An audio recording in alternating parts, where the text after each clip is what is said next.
हरे कृष्ण दोस्तों, आरू educational hub में आपका स्वागत है। आज हम समझेंगे poem a tiger in the zoo, जिसके पोएट हैं लेसिल नॉरिस। इन्होंने एक बहुत छोटी सी कविता लिखी है जिसमें बताया गया है। पोयम में पोएट ने स्टैंजा फर्स्ट, स्टैंजा फोर्थ और स्टैंजा फिफ्थ में टाइगर के प्रेजेंट कंडीशन के बारे में बताया है, और पोएट ने स्टैंजा सेकंड, स्टैंजा थर्ड में उस टाइगर के बारे में बताया जो कि जंगल में है।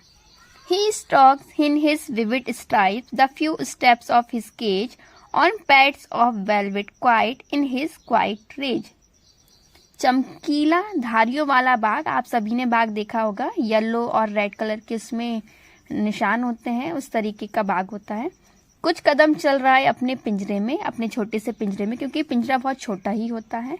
वह अपने गद्देदार पंजों को शांति से जमीन पर रखता हुआ चल रहा है। गद्देदार मखमली पंजों को शांति से जमीन पर रखता हुआ चल रहा है। सबको लग रहा है कि वह शांत है, पर वह शांत नहीं है। वो उसके पास कोई और ऑप्शन नहीं है, वह कुछ और कर नहीं सकता, इसलिए वह जमीन पर शांति से पैर रख रहा है, अपने पंजे रख रहा है और शांति से जमीन पर चल रहा है। एक जगह से दूसरी जगह सिर्फ पिंजरे में घूम रहा है, एक कोने से दूसरे कोने, क्योंकि उसके पास कोई और रास्ता नहीं है। अगर वह अभी जंगल में होता तो वह अभी अपनी स्वतंत्रता से उसको जहां जाना होता वो वहां घूम सकता था। वह शांत है, पर वह गुस्से में है, क्योंकि अगर हम भी हैं और हमें कोई बंदी बनाकर रखेगा तो हम भी बिल्कुल वहां रहना पसंद नहीं करेंगे। तो कवि इस पोयम में फर्स्ट स्टैंजा में बता रहे हैं कि किसी को भी बंदी बनकर रहना पसंद नहीं है, चाहे वह इंसान हो या कोई जानवर ही क्यों ना हो। सेकंड स्टैंजा में कवि बता रहे हैं कि he should be lurking in shadow. Lurking मतलब छुपना, शैडो मतलब छांव। Sliding through long grass near the water hole where plump deer pass. यहाँ पे कवि बता रहे हैं कि टाइगर को छुपना चाहिए था पेड़ की छांव में, लंबी घासों में, घासों के पीछे, नदी तालाब के पास। वाटर होल का मतलब नदी या तालाब के पास, उस इंतजार में कि वहां पर मोटा ताजा हिरण पानी पीने आए और वह उसका शिकार कर सके। हम सभी ने डॉक्यूमेंट्री देखी है डिस्कवरी पर कि कैसे नदी या तालाब के पास कोई भी शिकार आता है और शेर छुपा होता है, वो आकर बाघ छुपा होता है और वह आकर उस पर अटैक करता है और उसका शिकार कर लेता है। थर्ड स्टैंजा में पोएट बता रहे हैं he should be snarling around houses at the jungle's edge burning his white fangs, his claws, terrorizing the village। यहाँ पे फंक्स मतलब सफेद दांत, his claws मतलब कि पंजे, terrorizing मतलब डराना या फिर आतंक फैलाना। तो यहाँ पे कवि बता रहे हैं कि जो जंगल में रहने वाला बाघ होगा वह जंगल में दहाड़ रहा होगा। जंगल के छोर पर जो घर बने हैं, सभी को पता है कि गांव जंगल एक जुड़े हुए होते हैं हमेशा, तो जंगल के छोर पर जो घर बने हैं वहां शिकार की तलाश में घूम रहा होगा। जंगल में वह अपने जहर भरे दांत, अपने पंजे दिखाकर लोगों को डरा रहा होगा, ग्रामीणों को डरा रहा होगा या फिर उनके मन में आतंक फैला रहा होगा। कवि बता रहे हैं कि जो भी जानवर प्राकृतिक रूप से स्वतंत्र होता है वह अपने मन से कुछ भी कर सकता है।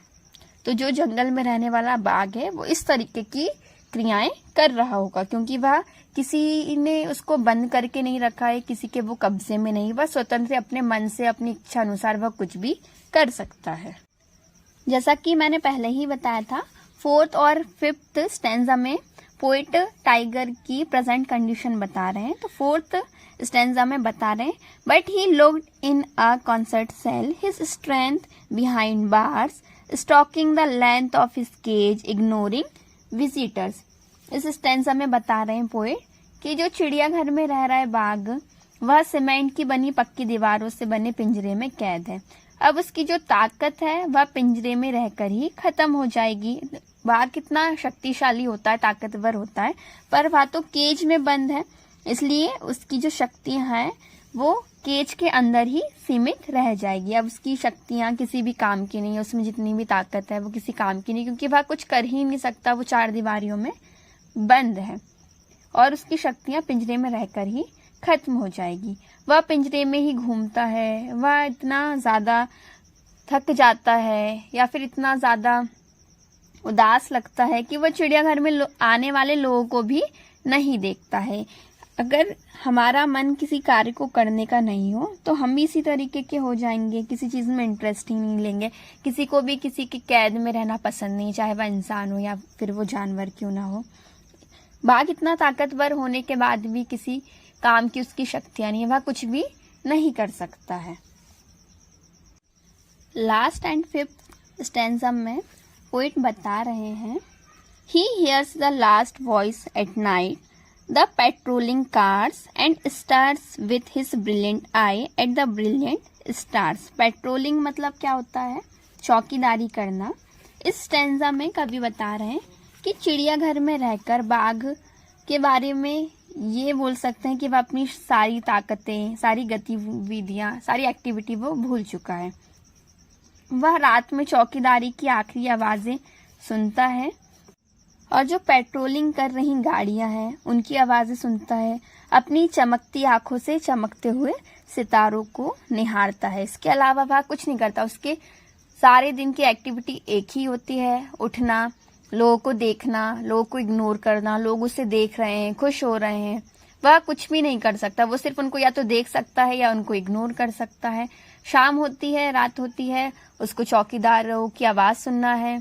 उसके बाद जो गाड़ियां पेट्रोलिंग कर रही हैं उनकी आवाज़ें सुनता है। रात होती है, वह तारों को अपनी चमकती आंखों से निहारता है। इसके अलावा वह कुछ भी नहीं कर सकता क्योंकि वो एक केज में बंद है। यही अगर वह जंगल में होता तो वह सारी एक्टिविटीज़ कर सकता था, जो भी वह करना चाहता है वो अपने इच्छा से दहाड़ सकता था, घूम सकता था, जहाँ उसको जाना है वह जा सकता था, अपने पसंद से अपना शिकार कर सकता था। यह वह बंद है, बेबस है, वह कुछ भी नहीं कर सकता है।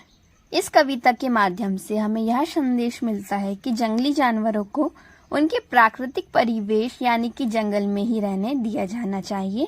अपने मनोरंजन के लिए उन्हें पिंजरे में बंद नहीं करना चाहिए, चार दीवारियों में कैद करके नहीं रखना चाहिए, क्योंकि आज़ादी सभी को प्रिय होती है, चाहे वह इंसान हो और जानवर।